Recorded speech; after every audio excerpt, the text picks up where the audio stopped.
All right.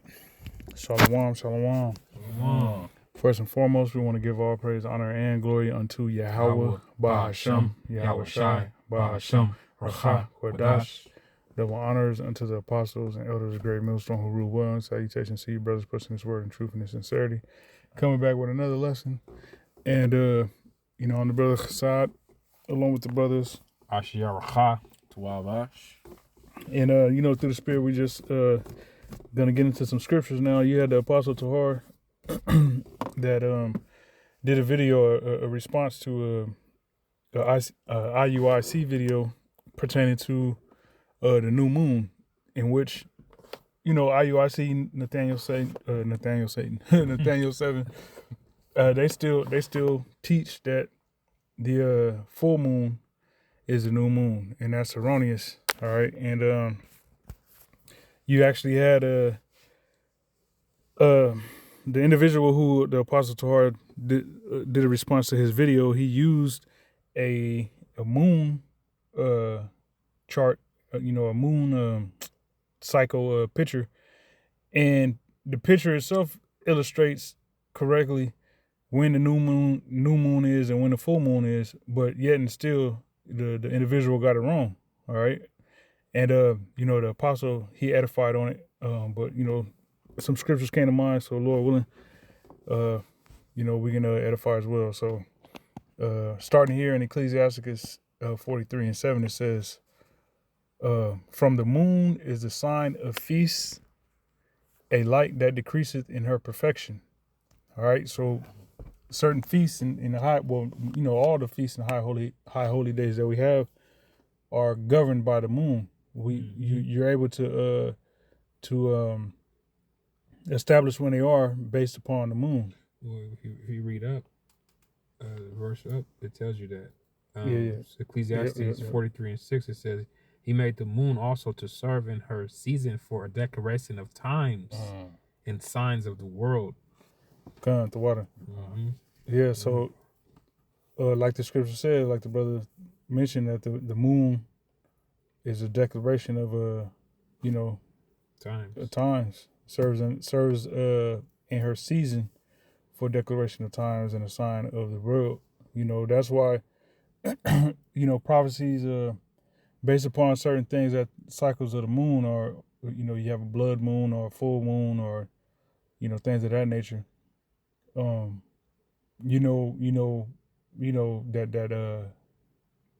Certain prophecies, so to say, is coming to pass. All right. And the apostle also mentioned how you had eclipse when the Lord was crucified. You know what I'm saying? And that deals with the moon as well. Or if I may say, what was I about to say? And that's the reason why these dudes are just now holding their Passover. A month late, man, because they're not actually keeping the time properly, because they see that the month begins on Friday, Saturday. That's basically what they say. Every month begins on Friday and Saturday. So that's off. Yeah. If every Shabbat's on Friday, Saturday, Friday sundown to Saturday sundown, that means every new moon is Friday sundown to Saturday sundown. And that's a false balance. That's false.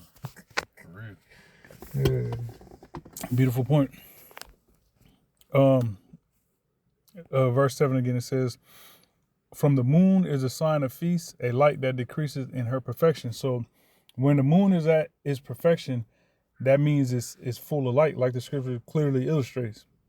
All right. So if the moon is full of light, and that in itself is its perfection, that you can come to no other explanation, but that has to be the full moon, the middle of the month, because it's going to decrease from there, or wane, as they say. All right. It says the month is called after her name, increasing wonderfully in her changing, being an instrument of the armies above, shining in the firmament of heaven. All right. So the point of the moon is to shine, to give light upon earth at night, But at the same time, it also dictates the day of the month. You know what seasons, feasts, so on and so forth. All right, the moon all in its as it says, increasing wonderfully in her changing. So you got from the perfection being the full moon, it'll decrease in her perfection, and then also it said increasing wonderfully in her changing. All right, so from a new moon, when you don't see the moon, it's going to increase and eventually become perfected, being the full moon, and then from there decrease, and that cycle continues. You know what I'm saying? Verse 9. If brothers got anything to say as well, you know. Verse 9, it says, the beauty of heaven, the glory of the stars, an ornament giving light in the highest places of the Lord. At the commandment of the Holy One, they will stand in their order and never faint in their watches. You know, and that's pretty much the point. There's more, but that's pretty much the point. So now, and that debunks that shit that Esau talks about how the sun could burn out. Yeah, they said the sun can burn out. You know what I'm saying? That's a fucking lie, man. Because it said it's never. What did it say again? What verse was that last verse you read? 9. Verse 9. It says the beauty of heaven, the glory of the stars, and ornaments giving light in the highest places of the Lord. It says at the commandment of the Holy One, they will stand in their order and never faint in their watches. That means they're always going to be present. Yeah. They're not going to fall away. They're not going to flicker out. Nah, Burn out and shit. Yeah, they said the sun gonna burn out in so many different years. They all got little different theories of it, but it's a lie. It's a flat out fucking lie. Yeah. What's beautiful too is they listen to the Most High. Right, the Most High commands them to stay in their place. So that means the new moon is always gonna come in on time. It ain't gonna skip here or have a leap year or do this weird shit like Esau's Daylight saving and shit. Yeah, all that weird shit. Daylight moon saving. Nighttime saving. Yeah. So let's grab Genesis 1. I'll read that. And This is Genesis 1 14. in verse 14. And it reads, it says, and Yahweh said, let and the powers. Oh, Salaki. And the powers. Nahalahaim said, let there be lights in the firmament of the heaven to divide the day from the night, and let them be for signs and for seasons and for days and for years. And let them be for lights in the firmament of the heaven to give light upon the earth. And it was so. And the powers made two great lights, and the greater light to rule the day, and the lesser light to rule the night. He made the stars also. Right. So the moon serves as a light for the night, and the sun serves as a light for the day. All right. Those are those two great lights that the powers, the angels made. You know. That's right. That's right. Verse 17. But notice the point being light. All right, it wasn't. It was darkness already, and the Lord created those two lights to rule, you know, the day and the night. But the key word is light, right? So if you got a flashlight and you put your hand over it, you know what I'm saying? You might see some light if you're trying to illuminate your way, your path.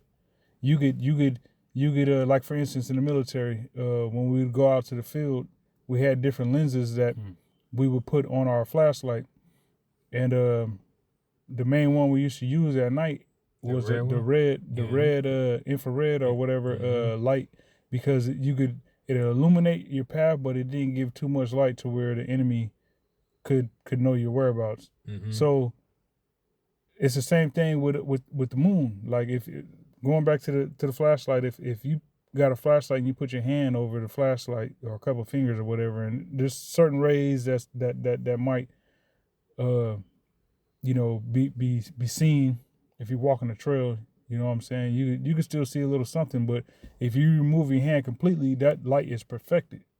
You know, it's the same thing with the moon.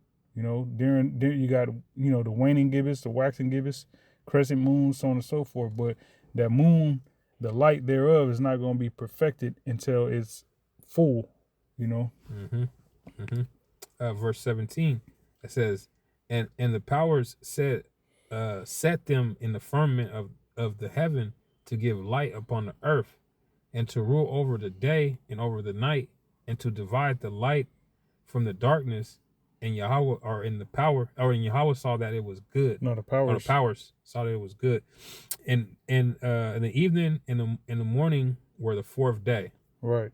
So the powers seen that, okay, what they created was according to the blueprint, and that was that. All right. Next, let's grab Exodus 28 and 30. All right, so this is Exodus 28 and 30. It says, and thou shalt put in the breastplate of judgment the Urim and the Thummim, and they shall be upon Aaron's heart when he doeth, when he goeth in before Yahweh, and Aaron shall bear the judgment of the children of Israel upon his heart before the Lord Yahweh continually.